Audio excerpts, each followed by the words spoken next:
সংযুক্ত আরব আমিরাতের বিপক্ষে হতাশার এবং লজ্জার এক টি-20 সিরিজ শেষে সময় এখন আবারও টি-20 ক্রিকেটের। এবং এবারে বাংলাদেশের প্রতিপক্ষ পাকিস্তান ক্রিকেট দল।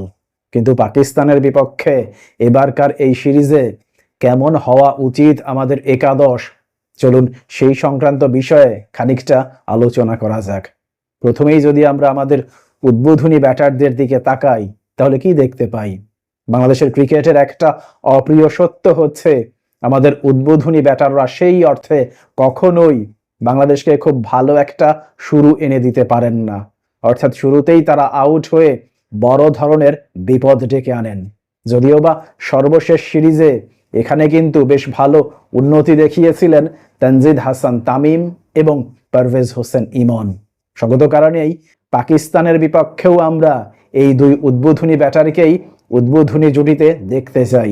মজার বিষয় হচ্ছে দুজন বাহাতি ব্যাটার হলেও কিন্তু দুইজনের খেলার ধরন সম্পূর্ণরূপে ভিন্ন। তানজিদ হাসান তামিম যেখানে টাইমিং নির্ভর ক্রিকেট খেলতে পছন্দ করেন, সেখানে পারভেজ হোসেন ইমন পাওয়ার নির্ভর ক্রিকেট খেলতে পছন্দ করেন, অর্থাৎ পাওয়ার হিটিং করতে পছন্দ করেন। সঙ্গত কারণেই এই দুই উদ্বোধনী ব্যাটারের জুটি যদি জমে যায়, তাহলে সেটা বাংলাদেশের জন্যই অনেক বড় প্রাপ্তি হবে।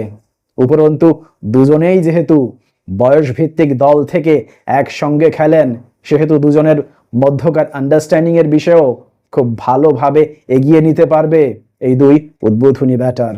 পরবর্তীতে 3 নম্বরে দেখতে চাইব লিটন কুমার দাসকে।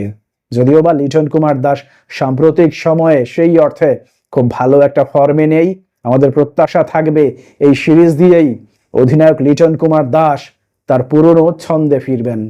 পরবর্তীতে 4 নম্বরে দেখতে চাইব তাওহিদ হৃদয়কে।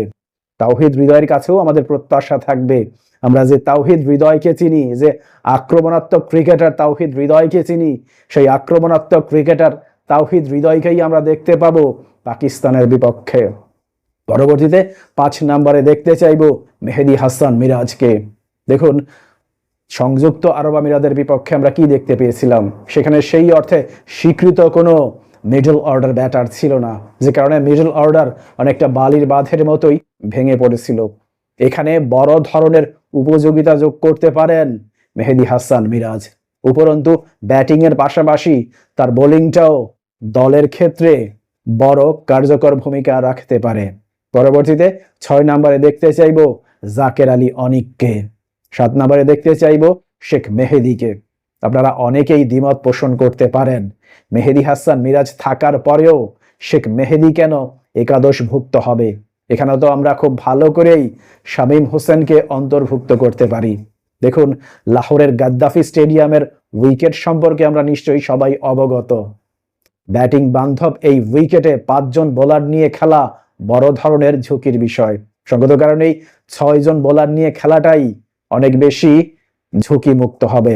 এবং যেহেতু শামীম বিগত টি-20 সিরিজে খুব একটা ভালো পারফর্ম করতে পারেননি, সঙ্গত কারণেই শামীমের জায়গায় শেখ মেহেদী বেশ ভালো বিকল্প হতে পারেন।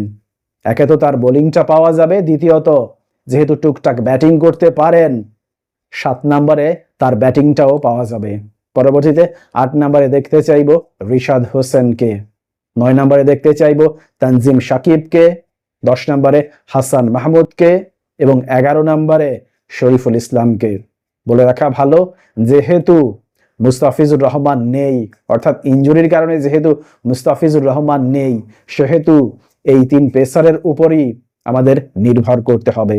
অবশ্য আমাদের এই পেসাররা মুস্তাফিজুর রহমানের অভাব ঠিক কতটা পূরণ করতে পারবেন সেটা সময়ই বলে দেবে। প্রিয় দর্শক, এই ছিল ক্রিক আড্ডার তরফ থেকে আমাদের নির্বাচিত একাদশ। আপনার দৃষ্টিতে কেমন হওয়া উচিত বাংলাদেশের একাদশ, তা অবশ্যই কমেন্ট বক্সে লিখে জানান। ভালো থাকবেন সবাই। আল্লাহ হাফেজ।